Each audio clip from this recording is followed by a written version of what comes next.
మొదటి సమూయేలు గ్రంథం 16వ అధ్యాయము, మొదటి సమూయేలు 16వ అధ్యాయము 7వ వచనంలో మాట్లాడుతూ ఏమన్నాడంటే, అయితే యెహోవా సమూయేలుకు ఇలాగు సెలవిచ్చెను, ఆ, అతని రూపమున అతని ఎత్తును లక్ష్యపెట్టకము. మనుషులు లక్ష్యపెట్టు వాటిని యెహోవా లక్ష్యపెట్టడు. నేను అతని త్రోసివేసి ఉన్నాను. మనుషులు పై రూపమును లక్ష్య పెట్టుదురు గాని యెహోవా హృదయమును లక్ష్య పెట్టను. దేవుడు ఏం చూస్తాడంట? హల్లెలూయా. ధర్మ కార్యాలు చేయకముందు బయట అయితే అందంగా ఉంది. దేని బట్టి? మీరు చేస్తున్న ధర్మ కార్యాలు బట్టి, నీ చేసిన మంచి కార్యాలు బట్టి, నీ చేసిన దాన ధర్మాలు బట్టి మీరు చాలా మంచిగా కనబడుతున్నారు, సూపర్ అని మెచ్చుకోవచ్చు. బయట అయితే ఎక్స్టీరియర్లో బాగానే ఉంది, కానీ లోపలికి వెళ్ళి తొంగి చూస్తే, నీ ప్రవర్తన చూస్తే, నీ మాటలు చూస్తే, నీ ఉద్దేశాలు చూస్తే, నీ నడవడికి చూస్తే దానికంటే మించి అయి ఉండాలి కదా. స్తోత్ర, హల్లెలూయా. ఇదే సినిమాలో డైలాగ్ వాడుతుంటాను, పైన పటారం పైకేమో బాగానే కనబడుతున్న క్రైస్తవులు, అందులో నేను కూడా దేవునికి స్తోత్ర. పైన మనం అందరూ చాలామంది వైట్ డ్రెస్ వేసుకుని వచ్చారు. అయ్యా, అందరు వేసుకొని వస్తే సేవకులుగా ఎందుకు మీరు చేయకుండా వస్తారు? ఖచ్చితంగా పాటించండి. ప్రతి ఒక్కరూ పద్ధతి పాటిస్తే మంచిది కదా. మనమే బోధించేవాళ్ళు, ఇంకొకరు మనం చెప్పకూడదు. దేవునికి స్తోత్రం, హల్లెలూయా. మీరు ఎలా కనబడుతున్నారు? దేవదూతల వలె కదా, ఎంత చక్కగా. ముందు అయితే రండి ఒక సెల్ఫీ తీసుకుందామని అందరినీ పోగు చేసుకొని ఎన్నో సెల్ఫీలు తీసుకున్నారు కదా. ఎందుకని? అందరూ తెల్లగా దేవదూతల వలె మురిసిపోతున్నారు కాబట్టి దేవునికి స్తోత్రం. మెరిసిపోతున్నారు కాబట్టి ప్రభుకి మహిమ కలుగును గాక. బయట మెరిసిపోతున్నారు, బాగానే ఉంది, బయటికి చూడడానికి చాలా బాగుంది, తెల్ల వస్త్రాన్ని వేసుకుంటే వా అని అనిపిస్తుంది, కానీ లోపల బయటేమో మనుషులు చూస్తారు, లోపలేమో దేవుడు చూస్తాడు. నేను అంటాను, మీరు చెయ్యొద్దు అని కాదు, బయట చెయ్యకపోయినా పర్లేదు, కానీ లోపల మాత్రం ఖచ్చితంగా వేయాలి కదా. ఆ విధంగా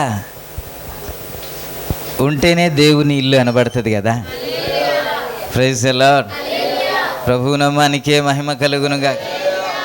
మరి ఆ పండ్లు లేకపోయేసరికి దేవుడు శపించేస్తే, కొన్ని ఇళ్ళకి వెళ్తూ ఉంటాను. నేను వెళ్తూ ఉంటే నేను వెళ్ళగానే ఫస్ట్ గారు రెండు పండు, ఆ సోఫా మీద బట్టలన్నీ ఉంటాయి, ఆ మంచం మీద తీసేసిన బట్టలన్నీ ఉంటాయి, అవన్నీ చెందరవెందరగా పడేసి ఉంటారు.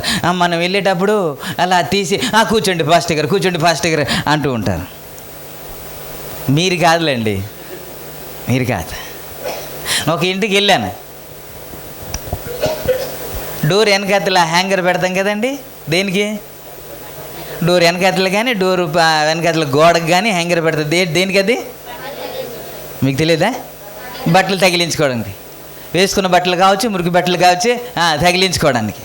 కానీ ఈ విండో కర్టన్స్ ఉన్నాయి కదండి, దానికి రెండు ఏమంటారు, దానికి ఇలాగ వస్తుంది కదా.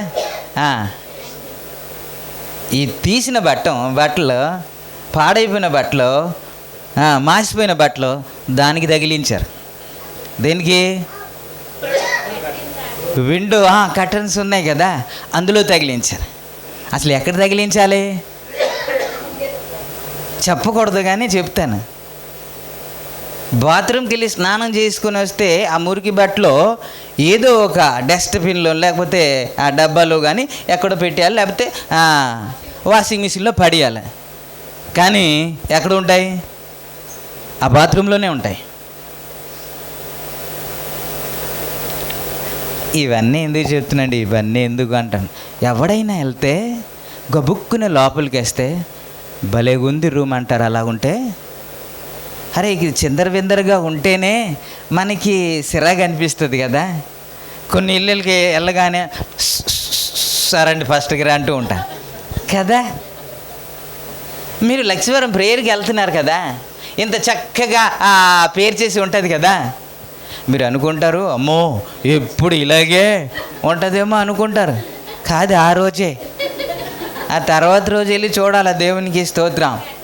ఎక్కడ ఏముంటుందో తెలియదు. ఆ రోజు చూసుకుని వా అంటున్నారేమో మీరు. కాదు, మీరు ఇలా చిరగా ఎక్కడ పడితే అక్కడ ఉండవలసిన చోటు ఉండకుండా అలాగని ఉంటే ఎవరికైనా కూర్చోబుద్ధి వేస్తుందా? పోనీ ఏదో మురికి బట్టలు కంపు వస్తుంది అనుకోండి, మీకు కూర్చోబుద్ధి వేస్తుందా? మరి మీకే కూర్చోబుద్ధి వేయలేకపోతే ఆత్మ సంబంధంగా మనం ఎలా ఉండాలంట? కొలొస్సీ రాసిన పత్రిక 3వ అధ్యాయము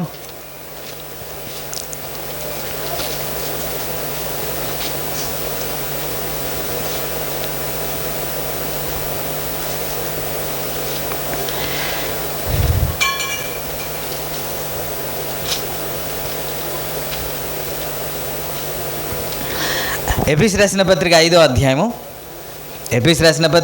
అధ్యాయము 1-2 వచనం చదువుదాం. కావున మీరు ప్రియులైన పిల్లల వలె దేవుని పోలి నడుచుకునుడి.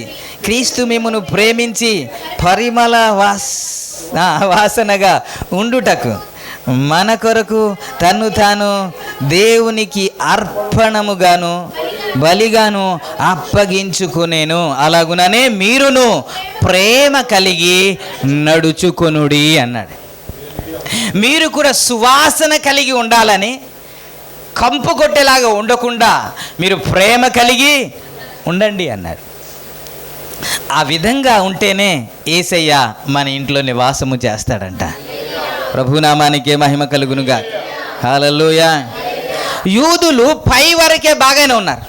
పైన అందరి ముందు మంచోళ్ళు అనిపించుకోవాలని, ఏదైనా ధర్మకార్యాలు చేసినప్పుడు బూరలు ఊదుకుంటూ ఇదిగో మేము ధర్మకార్యాలు చేస్తున్నారని అందరూ రాగానే ధర్మకార్యాలు చేసేవారంట. దాని గురించి యేసు ప్రభు మాట్లాడుతూ, మీరు అదైతే చేస్తున్నారు కానీ లోపల మాత్రం ఆత్మీయ స్థితి సరైన రీతిగా లేదు. నీ మాటలు, నీ ప్రవర్తన, నీ ఉద్దేశము సరిగ్గా లేదు. ఒకరొకరు సత్సంబంధం లేదు. ఇది ఎప్పుడు తెలుస్తుంది? హాయ్ ప్రైజ్ ది లార్డ్ అని పరిచయం అయ్యేటప్పుడు ఆ రోజు కనబడదు. కానీ లోపలికి వెళ్ళి తొంగి చూస్తే, తన జీవితం గురించి ఒక్కసారి ఆలోచిస్తే అప్పుడు తెలుస్తుంది తన పరిస్థితి ఏంటో. దేవునికి స్తోత్రం. హల్లెలూయా. మనం ఎలాగున్నానంటే బయట ఎలాగున్నామో లోపల కూడా, బయట ఎలాగున్నామో. ఇప్పుడు నేను ఒక మాట అంటాను, నేను ఎంకరేజ్ చేయట్లేదు, కానీ మీరు బంగారు ఆభరణాలు వేసుకుని రండి, చైన్లు వేసుకుని రండి. మీరు ఎన్ని చైన్లు వేసుకుంటారో, లేకపోతే ముక్కు పొడుగులు వేసుకుంటారో, లేకపోతే చెవులు వేసుకుంటారో, లేకపోతే పాపిడి బిళ్ళ వేసుకుంటారో, లేకపోతే ఇది ఏదో వేసుకొని రండి. అంటే బయట అయితే ఎలాగైతే ఉంటున్నారో ఇక్కడ కూడా రండి. బయట వేసుకుంటారు, ఇక్కడికి ఎందుకు రావట్లేదు? అంటే ఇదే ఆత్మీయ స్థితి మంది కాదు కదా. అక్కడ ఎలాగున్నామో ఇక్కడ బయటేమో అన్యుల్లాగా, ఇక్కడేమో క్రైస్తవులాగా. ఇదేమో ఒకటే లెవెల్ జీవితమా? కాదు కదా. మీకు కోపం వస్తుంది నాకు తెలుసు. మరి ఫంక్షన్కి వేయిపోతే ఎలాగండి, బోడికి వెళ్తే మరీ బాగోదు కదండి అంటారేమో. అందుకే మీరు వేసుకొని రండి అంటాను, నేనేం అనట్లేదు. అక్కడ ఎలాగున్నామో ఇక్కడ కూడా. మీ హృదయం మారిందనుకోండి, ఏది తీయాలా ఏది తీయకూడదో మీకే తెలుస్తుంది. అందుకే ఎవరైనా రాగానే మీరు బొట్టు తీసేయండి, ఇవి ఏం చెప్పమాకండి. మీ బొట్టు తీసేయండి, ఎవరికి చెప్పమాకండి. హృదయం మారితే ఏది తీయాలో ఏది ఉంచాలో ఆటోమేటిక్గా తెలుస్తుంది. Praise the Lord. ప్రవర్తన మారితే ఏది ఉంచాలో ఏది తీయాలో తెలుస్తుంది. ఈ హృదయం మార్చబడకుండా, పరిస్థితి మార్చబడకుండా, ప్రవర్తన మార్చబడకుండా నువ్వు ముందు తీసేయమంటే వాడు కోపం వస్తుంది, మళ్ళీ చర్చికి రాడు. మనకు కావాల్సింది ఇది కాదు, దీనివల్ల కాదు. జీవితం మార్చబడాలి. Praise the lord. లోపల మార్చబడాలి, లోపల ప్రవర్తన మార్చబడాలి. ఇప్పుడు ప్రైజ్ ది లార్డ్ అంటున్నారు, మంచిదే. కానీ తొంగి చూస్తే ఎలాగ ఉండాలంటే ఇలాగే తెల్లగా ఉండాలి. Praise the lord.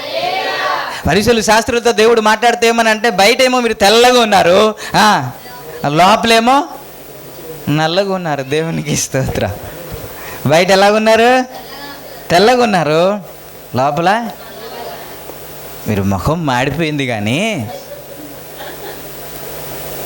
బయట తెల్లగుండి లోపల నల్లగుండి ఇందులోకి వెళ్ళొచ్చండి? నా బాధ అది. ఇందులోకి వెళ్ళొచ్చా? ఇప్పుడు నాకు తెలియదు నీ జీవితం నా జీవితం ఏంటో. నా జీవితం మీకు తెలియదు, మీ జీవితం నాకు తెలియదు, కానీ ఆయనకి తెలుసు కదా.